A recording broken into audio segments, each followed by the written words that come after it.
Assalamualaikum warahmatullahi wabarakatuh. Bismillahirrahmanirrahim. Alhamdulillahirrahmanirrahim. Bisa bertemu kembali dengan saya, Zainal Abidin. Saya akan membahas lagi tentang kesalahpahaman mengenai pemahaman tentang sosok Al-Mahdi ini, ya. Atau SP atau siapapun itu sebutannya. Tapi yang jelas, sebagaimana yang disebutkan dalam kata-kata Al-Mahdi, SP, kaki awatar, Maitreya, Yesus, Al-Masih, dan sebutan-sebutan yang lain, budak angon, budak jambutan, ya. Atau mungkin sudah yang diramalkan oleh Nostradamus sebagai satria dari timur semacam itu, ya. Ini tentu mengacu pada pada pemahaman jabatan, bukan nama yang sebenarnya, ya. Itu hanyalah nama jabatan, nama yang diberikan oleh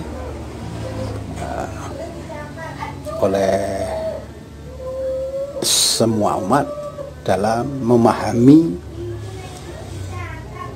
apa yang diemban oleh Al-Mahdi tadi. Makanya saya katakan Al-Mahdi sebenarnya bukan nama aslinya semacam, tapi Al-Mahdi merupakan nama semacam nama nama kebesaran semacam itulah. Orang yang ditunjuk sebagai pemimpin akhir zaman itu dia disebut sebagai Al-Mahdi semacam itu, ya. Oleh karena itu sangat salah menurut saya, ya, jika pemahaman sampean atas pengharapan munculnya Al-Mahdi ini dengan harapan-harapan pemahaman harapan yang dalam mimpi. Misalkan sampean mengharapkan munculnya Al-Mahdi, lalu sampean menjadi makmur, menjadi kaya raya. Itu tidak seperti itu. Saya sangat yakin tidak seperti itu. Berjalannya proses keadilan dan kemakmuran ini juga tentu mengalami fase-fase, mana ada fase-fase perjuangan dalam meraihnya, terutama dalam mengkondisikan adanya keadilan dan kemakmuran itu, ya.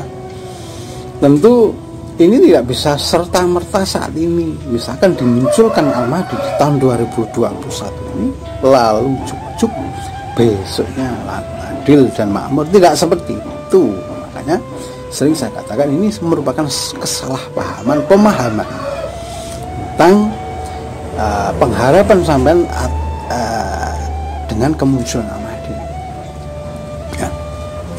Tentu jauh-jauh sebelumnya ini oleh Allah alam dikondisikan akan datangnya seorang yang akan dimunculkan sebagai khalifah dunia, pemimpin akhir zaman itu. Tentu katakanlah ini ada perubahan di tahun 2098 itu, 1998 itu, di mana Indonesia mengalami perubahan, yaitu dikatakan sebagai zaman reformasi semacam itu. Dari yang sebelumnya Indonesia dipimpin oleh seorang otoriter semacam itu, ya. Kemudian di demo diturunkan. Saat itulah disebut sebagai zaman reformasi, ya. Dari zaman reformasi inilah perubahan-perubahan, persiapan untuk menjadikan Indonesia sebagai negara yang adil dan maju dan makmur tentu sudah dimulai dari sejak di tahun 2000-an ini, kalau menurut saya seperti itu. Kemudian sistemnya dari yang otoriter akhirnya ada perubahan amandemen, misalkan seorang presiden tidak boleh menjabat lebih dari 2 periode semacam itu ya. Ini Undang-Undang 45 di amandemen semacam itu ya. Kemudian saya sangat meyakini ini ada kepemimpinan yang setelah itu yang masih belum belum signifikan semacam itu hasil karya dari presiden-presiden itu. Maka saat inilah Allah benar-benar memunculkan Al-Mahdi, dan sebagai bukti memunculkannya Al-Mahdi ini,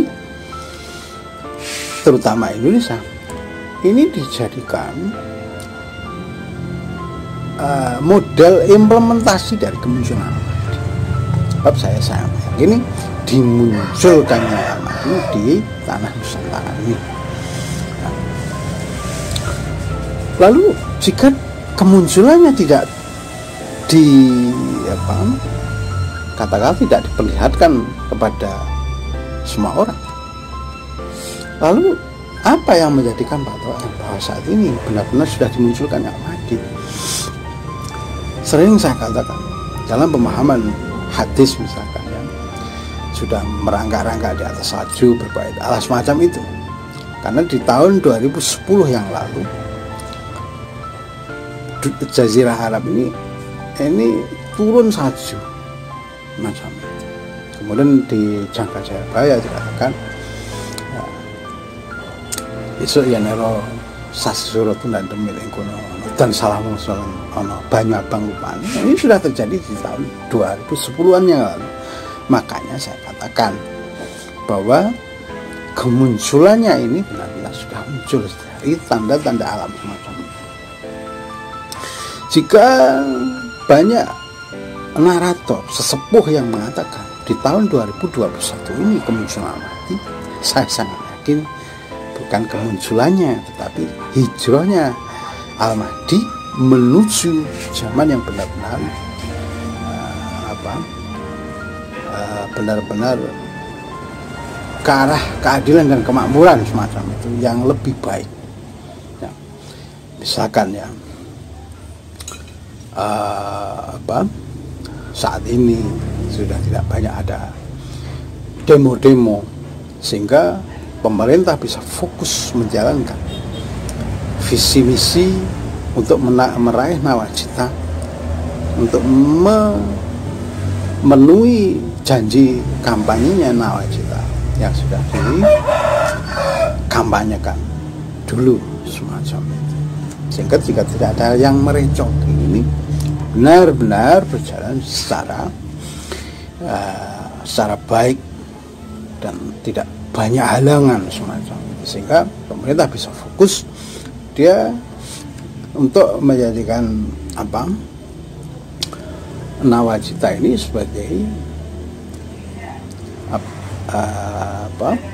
memenuhi janji kampanyenya semacam itu ya. Kalau sampai merasa ini Pak Jokowi ini tidak patah, kemudian kamu sampai jelek-jelekan agar masyarakat tidak menyukainya semacam ini, sebenarnya sampai hanya mencari kesalahan saja. Sebab apa? Sebab saya sangat yakin sampai tidak akan nyampe seperti apa yang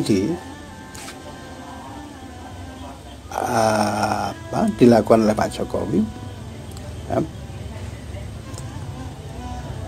yang sebagai implementasi dari kemunculan Al-Mahdi ini ya. Makanya saya mengatakan Pak Jokowi sebagai implementasi tentu oleh Allah ini diberikan kelebihan-kelebihan.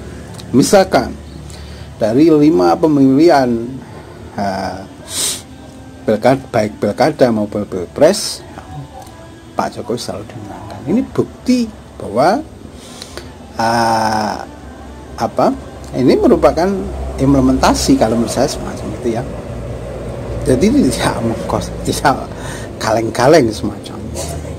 Kemudian dari cara membangunnya Indonesia, bahkan sebelumnya tidak ada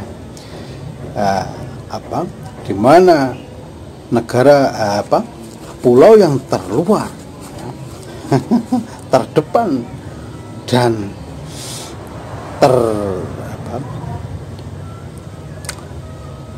terdepan, terluar dan termiskin kalau nggak salah semacam itu.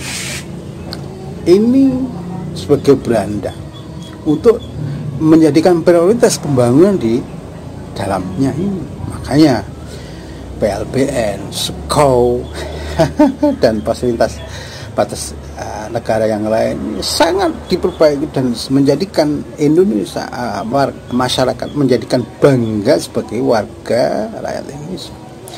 Inilah yang saya katakan sebagai implementasi tentu akan merubah Nusantara ini dengan cara yang sangat masif, ya, terstruktur, ya, pembangunannya bukan hoaxnya semacam yang sampean katakan ini.